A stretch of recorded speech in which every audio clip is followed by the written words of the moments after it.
Bom, eu vou responder a pergunta do exame de consciência dentro da realidade de uma antropologia e uma psicologia específica.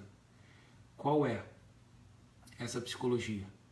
É a psicologia do homem como uma presença de uma trindade interior, que é facilmente explicada, tem alguns vídeos que já falam sobre isso, né?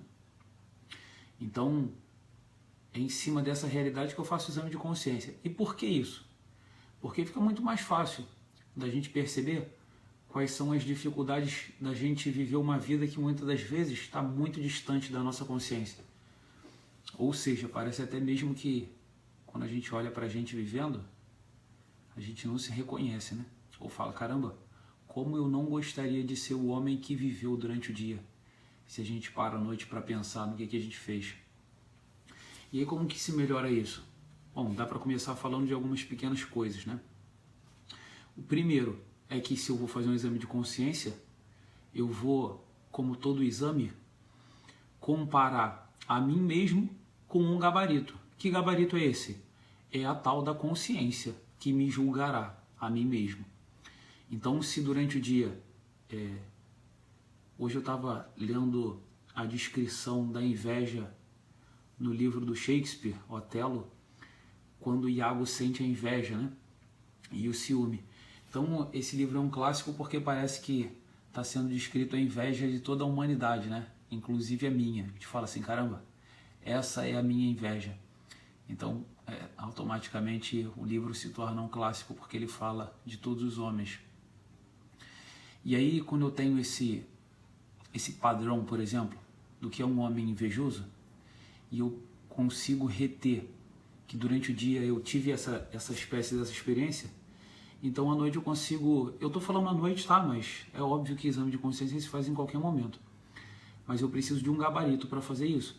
E esse gabarito, obviamente, ele pode estar errado, né? A gente não corrige prova e o gabarito não está errado.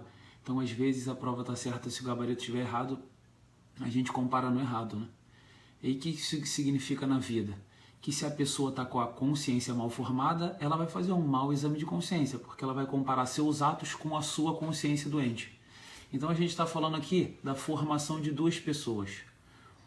Da boa consciência, que se consegue como? Com uma sabedoria acima da sua sabedoria, ou uma espécie de sabedoria universal, que inclui o que eu falei das categorias clássicas, né? Ou seja, ter um conhecimento das virtudes universais, das doenças universais, né, que a gente pode chamar de vício também. Então, se a gente tem essa consciência bem formada, ou seja, do ser humano que é saudável, que funciona bem, a gente consegue comparar quem? Quem está vivendo durante o dia.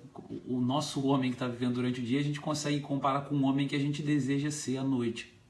E aí, olha que interessante.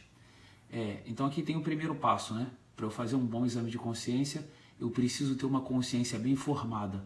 Aí depois a gente faz o próximo vídeo só sobre como formar uma boa consciência, para depois fazer um vídeo de como examiná-la. E a parte de examiná-la é a seguinte: para examinar a consciência, eu preciso de dois aspectos fundamentais: atenção e memória. A atenção sobre os seus próprios atos é uma espécie de relacionamento de si consigo mesmo.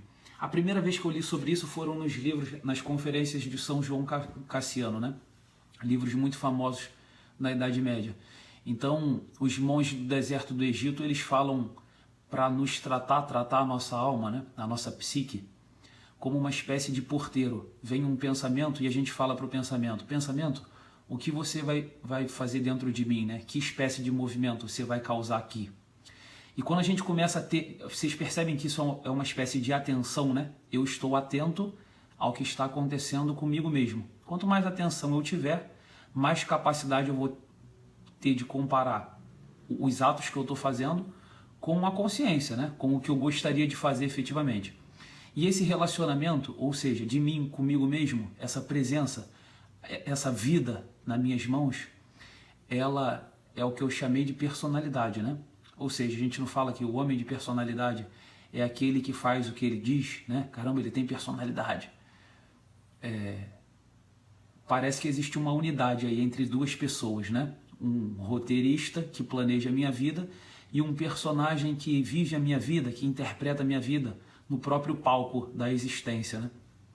E quando eles estão próximos, existe essa terceira pessoa, que é o relacionamento dessa espécie de pai e filho, que é como se fosse um espírito comum aos dois, né? Se for isso mesmo, porque é como eu falei, eles podem ser tão distantes quanto um desconhecido, né? Eu não me reconhecer. É meio que aquela frase que Santo Agostinho falava: tu estavas em mim, mas eu estava fora, né? Eu não me reconheço porque eu não estava em mim mesmo. Eu vivia o que os outros queriam e não o que minha consciência me dizia. E aí, para a gente não ficar sentindo a dor de estar distante de nós mesmos, da nossa consciência, né? Porque todo afastamento de mim, do personagem que vive, da minha consciência, é o sofrimento humano. Então, às vezes, para romper esse sofrimento, o que eu faço? Eu desligo a consciência, né? Ou seja, eu vivo a vida durante o dia e eu não quero mais fazer exame de consciência porque isso me machuca, né? Eu não consigo ser o que eu gostaria que eu fosse. Bom, então essa prática aí, ela melhora de diversas maneiras, a gente vai falando sobre elas, tá? Melhora com, por exemplo, quem realiza a confissão vai fazer o quê? Quando eu vou me confessar lá com o sacerdote da Igreja Católica, o que eu estou fazendo? Eu estou falando para o padre a distância entre o Diego que está vivendo e o Diego que eu gostaria de ser, não é isso? Quem a minha consciência me disse para ser e quem na verdade eu fui. Quando eu vou fazer uma direção espiritual ou conversar com um psicólogo, ou conversar com um amigo que tem mais sabedoria do que eu, ou ver uma palestra, ver um vídeo, o que eu estou fazendo na verdade? Eu estou tentando aperfeiçoar a minha consciência, né? O personagem está ali parado, você está aqui parado olhando para mim, o personagem está ali assistindo um vídeo e está sendo formada uma nova consciência que vai ser um novo gabarito, vai ser um padrão mais elevado de quem você vai se comparar no dia a dia, tá bom? Aí de pouquinho em pouquinho a gente vai falando de como a gente pode melhorar.